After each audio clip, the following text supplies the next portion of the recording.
ಮೋರಿಲಿ ಈ ರೀತಿ ಕಸ ಇದೆ, ಇಲ್ಲಿ ನೀರು ನಿಂತ್ಕೊಂಡಿದೆ, ಇಲ್ಲಿ ಉತ್ಪತ್ತಿ ಆಗುವಂಥ ಸೊಳ್ಳೆಗಳು ಇಲ್ಲಿರುವಂಥ ರೋಗಿಗಳಿಗೆ ಕಡಿದು ಒಬ್ಬರಿಂದ ಒಬ್ಬರಿಗೆ ಇನ್ನೊಂದು ಡೆಂಗ್ಯೂ ಮಲೇರಿಯಾ ಹರಡೋಲ್ವಾ. ಇವೆಲ್ಲ ಆಲೋಚನೆ ಮಾಡ್ತೀವಿ, ಅದಕ್ಕೆ ನಮಗೆ ಇದು ತಪ್ಪು ಅನಿಸುತ್ತೆ, ಅದನ್ನು ಹೇಳ್ತೀವಿ.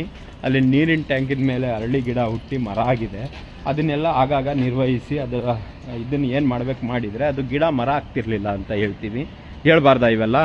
ಪಾಪ ನಮ್ಮ ನಾಲ್ವಡಿ ಕೃಷ್ಣರಾಜರು ಅಂಥ ಒಳ್ಳೆ ಒಂದು ಪುಣ್ಯಾತ್ಮರು, ಅಂಥ ಒಂದು ಒಳ್ಳೆ ಕೆಲಸ ಮಾಡಿಕೊಟ್ಟಿದ್ದಾರೆ. ಇಲ್ಲಿ ನೋಡಿ, ಇಲ್ಲಿ ಇದೆಲ್ಲ ಕಕ್ಕ ಮಾಡಿರೋಂಥ ಜಾಗಗಳು.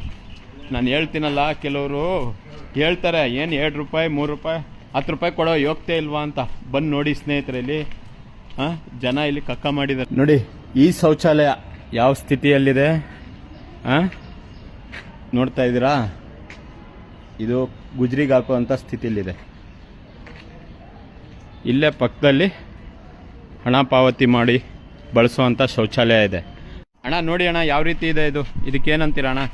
ಇದು ಭಾರಿ ಗಲೀಜು ವಾಸನೆ ಅಲ್ವಾ? ಗಬ್ಬು ಕಕ್ಕ ಒಂದ ಎಲ್ಲ ಮಾಡೋದು.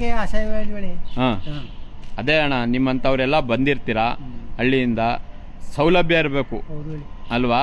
ನೀವು ಹಿರಿಯರು, ನೀವೊಂದು ಮಾತು ಇಟ್ಕೊಂಡಿಲ್ಲ ಸ್ವಾಮಿ. ಈಗ ಹಳ್ಳಿಲಿ ಪ್ರತಿಯೊಂದು ಈಗ ಬಾತ್ರೂಮ್ ಕಾಕಾಸ್ಮಾನ ಕಟ್ಸ್ಕೊಂಡ್ರ ಅಲ್ವಾ? ಗಲೀಜ್ ಮಾಡೋದು ಇಲ್ಲಿ ಕಾಸು ತಗೋತಾರ ಅನ್ಬಿಟ್ಟು ಒಂದಷ್ಟು ಜನ ಮಾಡೋದು ಹಿಂಗ. ಆಯ್ತು ಅಣ್ಣ, ಒಳ್ಳೇದಾಗ್ಲಿ.